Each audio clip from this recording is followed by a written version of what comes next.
Taking a shortcut. Irregular comparative and superlative adverbs. Hello, learners. Welcome back to our English language learning series. Today, we're diving into a really intriguing area of English grammar: irregular comparative and superlative adverbs. Let's unravel the mystery together. Before we dive into the irregular ones, let's do a quick recap.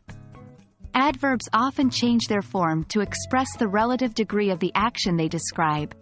We call these comparative and superlative forms. For example, fast becomes faster, and fastest, slowly, becomes more slowly, and most slowly. But what happens when these changes don't follow the usual rules? So, now we enter the world of the unpredictable. Some adverbs in English don't follow the regular rules for forming comparative and superlative forms. These are called irregular adverbs. For instance, consider the adverb well.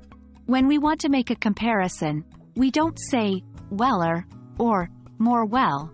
We say better. And for the superlative, we say best, not bestest, or most well. Intriguing, right? Here are some other examples. Badly becomes worse and worst. Little becomes less and least. Much becomes more and most. Far becomes further, farther, and furthest, farthest. These forms simply have to be learned and remembered, as they do not follow the regular patterns.